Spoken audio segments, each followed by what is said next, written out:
ಹರೇ ರಾಮ.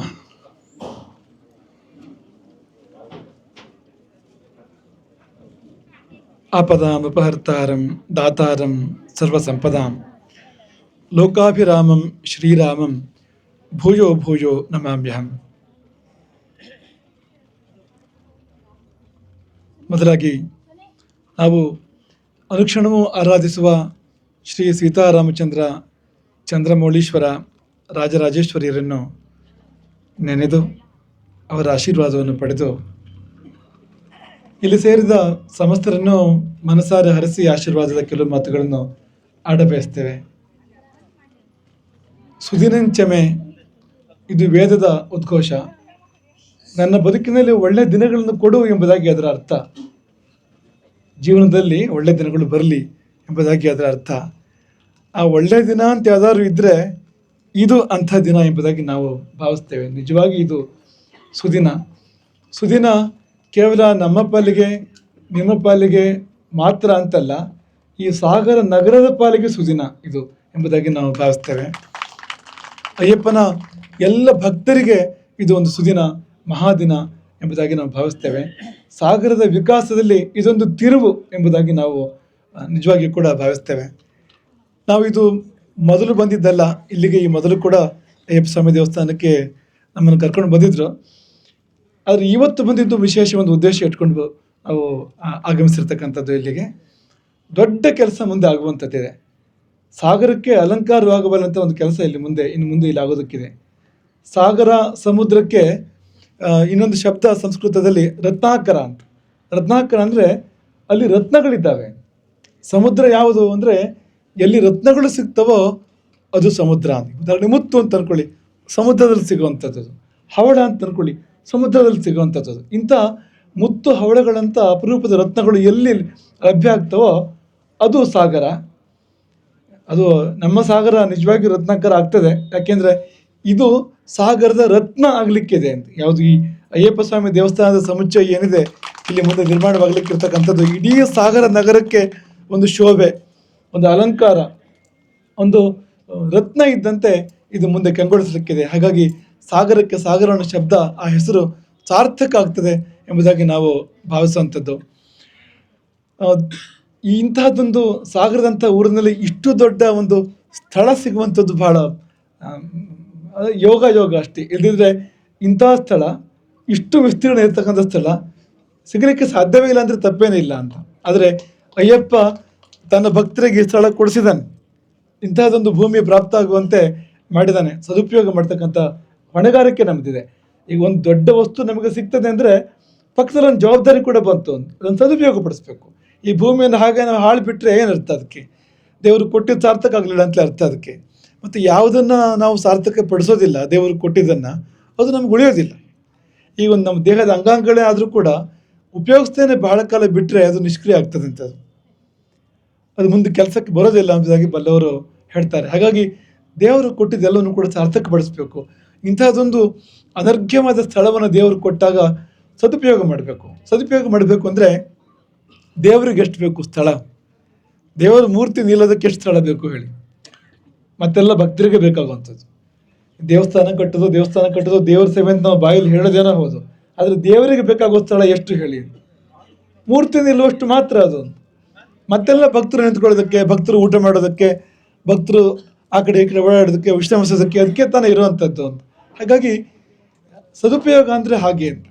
ಸದುಪಯೋಗ ಅಂದರೆ ದೇವಸ್ಥಾನ ಕಟ್ಟಬೇಕು, ಇಲ್ಲಿ ಒಂದು ಸಭಾ ಮಂಟಪ, ಒಂದು ಕಲ್ಯಾಣ ಮಂಟಪ ಅದು ಇಲ್ಲಿ ಆಗಬೇಕು, ಒಂದು ಶಾಲೆ ಮಾಡ್ತಕ್ಕಂಥ ಕನಸಿದೆ ಇಲ್ಲಿ. ಅದೀಗಾಗಲೇ ಪ್ರತಿಕೃತಿಯ ರೂಪದಲ್ಲಿ ಬಂದಿದೆ ಶಾಲೆ ಇಲ್ಲಿ. ಹಾಗೆ ಇನ್ನೂ ಅನೇಕ ಇಲ್ಲಿ ಉಪಯೋಗ ಆಗ್ತಕ್ಕಂಥ ಅಥವಾ ದೇವಸ್ಥಾನಕ್ಕೆ ಒಂದು ಸಂಪನ್ಮೂಲ ಹರಿದು ಬರ್ತಕ್ಕಂಥ ಅನೇಕ ಸಂಗತಿಗಳು ಕೂಡ ಇಲ್ಲಿ ಇನ್ನು ಮುಂದೆ ಆಗಲಿಕ್ಕಿದ್ದಾವೆ. ಈ ಸ್ಥಳ ಒಂದು ನಂದನವನ ಇನ್ನು ಮುಂದೆ ಬರೋ ದಿನಗಳಲ್ಲಿ ಆಗಲಿಕ್ಕಿದೆ. ಅದರ ಶುಭಾರಂಭ ತುಂಬ ಅನನ್ಯವಾಗಿ ಆಗಿದೆ, ಅಪರೂಪವಾಗಿದೆ. ಈ ಭೂ ಪರಿಗ್ರಹ ಭಾಳ ಕಡಿಮೆ ಜನ ಮಾಡ್ತಾರೆ, ಯಾರು ಮಾಡೋದಿಲ್ಲ. ಯಾಕೆ ಮಾಡೋದಿಲ್ಲ ಅಂದರೆ ವೈದಿಕರಲ್ಲಿ ಭಾಳ ಜನರಿಗೆ ಅದು ಮಾಡಬೇಕು ಅಂತಲೇ ಗೊತ್ತಿಲ್ಲ ಅಂತ. ವೈದಿಕರಲ್ಲಿ ಅದ್ರ ಪರಿಜ್ಞಾನ ಇಲ್ಲೇ ಇರೋದ್ರಿಂದ ಇಂಥ ವಿಧಿಗಳು ಅಪರೂಪ ಆಗ್ತಾ ಬರ್ತಾ ಇದೆ. ಈ ಭೂ ಪರಿಗ್ರಹ ಆಗಲಿ, ಭೂಕರ್ಷಣ ಆಗಲಿ ಅಪರೂಪ ಆಗ್ತಾ ಬರ್ತಾ ಇದೆ. ಇಲ್ಲಿಗೆ ಸಮರ್ಥರಾದ ನಿಮ್ಗೆ ವೈದಿಕರು, ತಾಂತ್ರಿಕರು ಸಿಕ್ಕಿದ್ರಿಂದ ಸಮರ್ಥ ಭಟ್ರು ಅಂತಲೇ ಅವರಿಗೆ ಹೆಸರು. ಹೀಗಾಗಿ ನಿಮ್ಗೆ ಇದೆಲ್ಲ ಅನುಕೂಲ ಒದಗಿ ಬರ್ತಾ ಇರ್ತಕ್ಕಂಥದ್ದು. ಈ ವಿಧಿಗಳು ಅಪರೂಪ, ಈ ಭೂಪರಿಗ್ರಹ ಭೂಕರ್ಷಣ ವಿಧಿಗಳು ಅಪರೂಪ.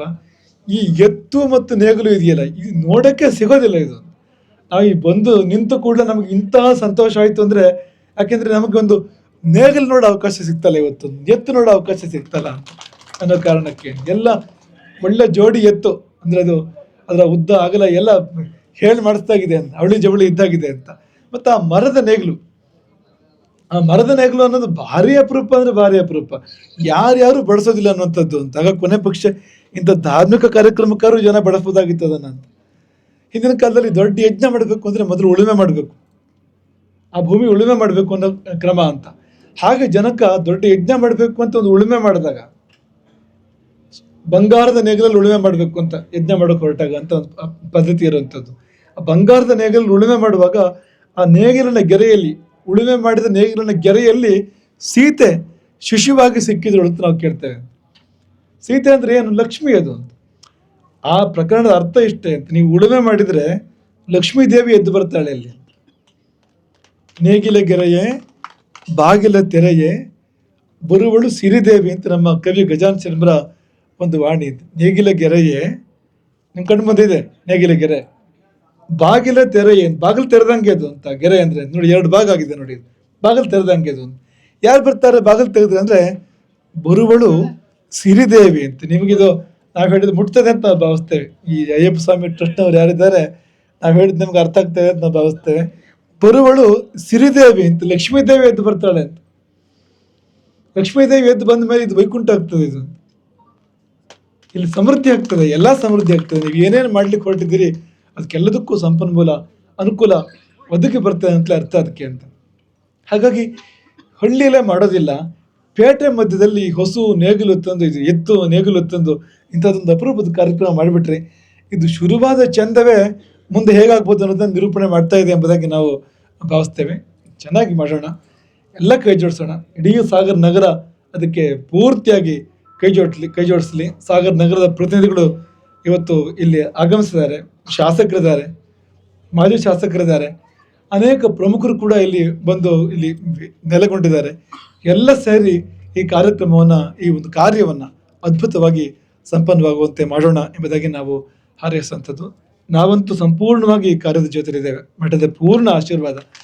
ಹೆಜ್ಜೆ ಹೆಜ್ಜೆಗೂ ನಿಮಗೇನಾದರೂ ಜಿಜ್ಞಾಸೆ ಇದ್ದರೂ ಬನ್ನಿ, ಏನಾದ್ರು ಆಗಬೇಕು ಅಂದರೂ ಕೂಡ ಬನ್ನಿ. ಮಠ ಸದೈವ ನಿಮ್ಮ ಜೊತೆಯಲ್ಲಿ ಇಂದು ಹಿಂದೂ ಮುಂದು ಯಾವತ್ತೂ ನಿಮ್ಮ ಜೊತೆಯಲ್ಲಿದೆ ಎಂಬುದಾಗಿ ನಾವು ಈ ಸಮಯದಲ್ಲಿ ಹೇಳ ಬಯಸ್ತೇವೆ. ಅದು ಕೂಡುವ ಹಾಗೆ ಬಂದಿದೆ. ನಿನ್ನೆ ಮಠದ ಶಿಲಾನ್ಯಾಸ, ನಿನ್ನೆ ತಾನೆ ಶಾಸಕರು ಬಂದಿದ್ದರು, ಕಾರ್ಯಕ್ರಮದಲ್ಲಿ ಭಾಗಿಯಾಗಿದ್ದರು, ಅದಕ್ಕೆ ಒಳ್ಳೆ ಮಾತುಗಳನ್ನ ಹೇಳಿದ್ದಾರೆ ನಿನ್ನೆಯವರು. ಇವತ್ತು ಅದರ ಮುಂದುವರಿಕೆಯನ್ನು ಹಾಗೆ ಇಲ್ಲಿ ಈ ದೇವಸ್ಥಾನಕ್ಕೆ ಭೂಪರಿಗ್ರಹ ಭೂಕೃಷ್ಣದ ಕಾರ್ಯಕ್ರಮ ಇವತ್ತು ಆಗ್ತಾ ಇದೆ ಅಂತ. ಹಾಗಾಗಿ ಎರಡು ಜೊತೆಯಾಗಿ ಮಠದ ಕಾರ್ಯ ಮತ್ತು ಈ ಅಯ್ಯಪ್ಪ ಸ್ವಾಮಿ ದೇವಸ್ಥಾನದ ಕಾರ್ಯ ಎರಡು ಜೊತೆಯಾಗಿ ಸಾಗ್ತಾ ಇರುವಂತೆ ಭಾಸ ಆಗ್ತಾ ಇದೆ. ಹಾಗಾಗಿ ಒಟ್ಟಿಗೆ ಇದ್ದೇವೆ ನಾವು ಎಂಬುದನ್ನು ಈ ಸಮಯದಲ್ಲಿ ಇನ್ನೊಮ್ಮೆ ಹೇಳಿ, ಧೈರ್ಯವಾಗಿ ಮುನ್ನುಗ್ಗಿ ಈ ಕಾರ್ಯ ಇವತ್ತೇ ನಿಮಗೆ ಇದರ ಭವಿಷ್ಯತ್ತನ್ನು ಹೇಳ್ತೇವೆ. ಈ ಕಾರ್ಯ ಅತ್ಯಂತ ಸಾಂಗೋಪಾಂಗವಾಗಿ ಯಶಸ್ವಿ ಆಗ್ತದೆ, ಬಂದ ವಿಘ್ನಗಳು ಪರಿಹಾರ ಆಗ್ತವೆ, ಕಾರ್ಯಕ್ರಮ ಅತ್ಯಂತ ಯಶಸ್ವಿಯಾಗಿ ಈ ಕಾರ್ಯ ಪೂರ್ಣ ಆಗ್ತದೆ. ಹಾಗಾಗಿ ನಿಶ್ಚಿಂತೆಯಿಂದ ನೀವು ಮುನ್ನುಗ್ಗಿ ಕಾರ್ಯ ಮಾಡಬೇಕು, ಒಗ್ಗಟ್ಟನ್ನು ಉಳಿಸ್ಕೊಳ್ಬೇಕು. ಆಗಾಗ ಸಮಾಜನ ಎಚ್ಚರ ಮಾಡ್ತಾ ಇರಬೇಕು. ಇಂಥದ್ದು ಏನಾದರೂ ಕಾರಣ ಇಟ್ಕೊಂಡು ಕಾರ್ಯಕ್ರಮಗಳನ್ನು ಮಧ್ಯೆ ಮಾಡ್ತಾ ಪದೇ ಸಮಾಜವನ್ನು ಎಚ್ಚರ ಮಾಡ್ತಾ ಇರಬೇಕು ಎಂಬುದಾಗಿ ನಾವು ಈ ಸಮಯದಲ್ಲಿ ಹೇಳುವಂಥದ್ದು. ಹಾಗಾಗಿ ಆ ಅಯ್ಯಪ್ಪ ಸ್ವಾಮಿಗೆ ಏನು ವೈಭವ ಇದೆಯೋ, ಶಬರಿಮಲೆ ಅಯ್ಯಪ್ಪ ಸ್ವಾಮಿಗೆ ಒಂದು ಕಿರಣ ಅಲ್ಲಿಂದ ಇಲ್ಲಿಗೆ ಬರಲಿ ಎಂಬುದಾಗಿ ನಾವು ಈ ಸಮಯದಲ್ಲಿ ಹಾರೈಸುವಂಥದ್ದು. ಅಲ್ಲಿಂದಲೇ ಆಶೀರ್ವಾದದ ಒಂದು ಪ್ರವಾಹ ಈ ಕಡೆಗೆ ಹರಿದು ಬಂದು ಇದು ಸಾಗರದ ಶಬರಿಮಲೆ ಆಗೋ ಹಾಗೆ ಈ ಸ್ಥಳ, ಈ ಪರಿಸರ, ಸಾಗರ ಮಾತ್ರ ಅಲ್ಲ, ಈ ಭಾಗದ ಶಬರಿಮಲೆ ಆಗೋ ಹಾಗೆ ಈ ಇನ್ನೊಂದು ತಿರುಪತಿ ಇದೆಯಲ್ಲ, ಆ ರೀತಿಯಲ್ಲಿ ಚಿಕ್ಕ ತಿರುಪತಿ ಅಂತ ಹೇಳ್ತಾರಲ್ಲ, ಆ ರೀತಿಯಲ್ಲಿ ಇದು ಚಿಕ್ಕ ಶಬರಿಮಲೆ ಆಗೋ ಹಾಗೆ ಇದು ಆಗಲಿ ಎಂಬುದಾಗಿ ಈ ಸಮಯದಲ್ಲಿ ನಾವು ಆಶೀರ್ವಾದ ಮಾಡ್ತೇವೆ. ನಿಮಗೆಲ್ರಿಗೂ ಒಳ್ಳೆಯದಾಗಲಿ. ಮುಂದೆ ಒಳ್ಳೆ ದಿನಗಳನ್ನು, ಒಳ್ಳೆ ಕಾರ್ಯಕ್ರಮಗಳನ್ನು, ಒಳ್ಳೆ ಸಂದರ್ಭವನ್ನು ಮುಂದೆ ಕಾಣೋಣ. ಇದಾದ ಮೇಲೆ ಮತ್ತೆ ಹೀಗೆ ಸೇರೋಣ ಬಹಳ ವೈಭವದಲ್ಲಿ. ಎಲ್ಲರಿಗೂ ಸಾಗರದ ನಗರದ ಸಮಸ್ತರಿಗೂ ಶುಭವಾಗಲಿ ಎಂಬುದಾಗಿ ಈ ಸಮಯದಲ್ಲಿ ಹಾರೈಸ್ತೇವೆ. ಶ್ರೇಯಸ್ಸಾಗಲಿ ಅಂತ ಪುಣ್ಯ ಆಗ್ತದೆ. ಹರೇ ರಾಮ. ಜಗದ್ಗುರು ಶಂಕರಾಚಾರ್ಯ ಶ್ರೀ ಶ್ರೀ ರಾಘವೇಶ್ವರ ಭಾರತಿ ಸ್ವಾಮಿ ಮಹಾರಾಜ್ ಕಿ